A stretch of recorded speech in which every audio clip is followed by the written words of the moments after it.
Olá pessoal, me chamo Álvaro, sou graduando em Letras pela Universidade Federal de Lavras e hoje essa aula tem como intuito eu levantar as principais competências do Enem, da redação do Enem. Então eu vou falar um pouco com vocês a respeito dos critérios de correção de uma redação do modelo Enem.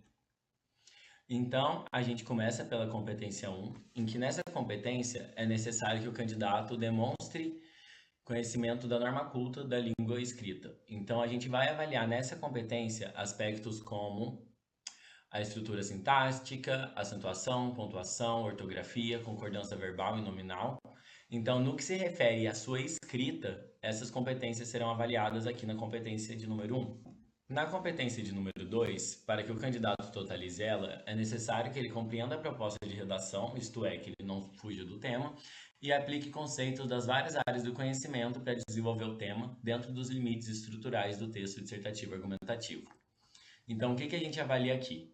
A compreensão do tema, como eu disse, o aluno não pode fugir do tema, a adequação do tipo textual, o tipo textual desse gênero, né, o gênero textual dele, na verdade, desse texto é texto em prosa, do tipo dissertativo argumentativo e o uso de repertório sociocultural, que seria diferentes áreas do conhecimento relacionado ao tema. Então, para que o candidato totalize essa competência, é necessário que ele insira repertório sociocultural, um na introdução, um no argumento 1 e outro no argumento 2. Esses repertórios socioculturais podem ser filme, livro, música, série, citações de filósofos, de pensadores, todas essas. Agora a gente vai para a competência de número 3, em que ela é necessário que o candidato selecione, relacione, organize e interprete informações, fatos, opiniões e argumentos em defesa de um ponto de vista. Essa competência ela está relacionada mais à organização do texto. Então, o que a gente avalia aqui? Seleção de informações e ideias, relação entre as informações e o tema, organização da sequência de informações e estratégias argumentativas e também a apresentação e leitura crítica e autoral do leitor. Então, aqui a gente levanta também muita criatividade. É a questão do candidato não ficar muito nos mecanismos padrões.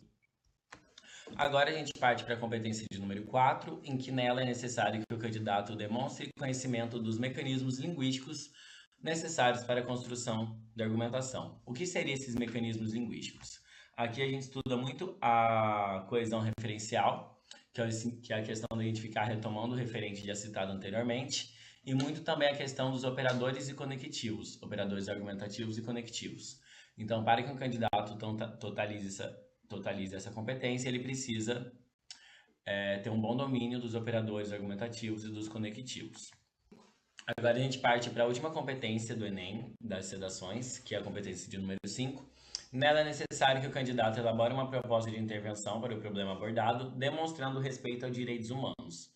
Então, ele não pode desrespeitar os direitos humanos, e mais do que isso, para que ele totalize essa competência, ele precisa apresentar o agente, ou seja, qual será, né, o agente que irá solucionar esse problema, a própria ação em si, o meio em que essa ação irá ocorrer, o detalhamento, ou seja, promover uma formação a mais sobre o agente, a ação ou o meio, e por fim o efeito, ou seja, qual será o efeito ou finalidade que o grupo mais afetado por esse problema na redação terá, caso esse problema. E pessoal, na próxima aula eu vou mostrar para vocês algumas dicas importantes que a gente tem que pensar antes de escrever um texto dissertativo argumentativo. Muito obrigado e até a próxima.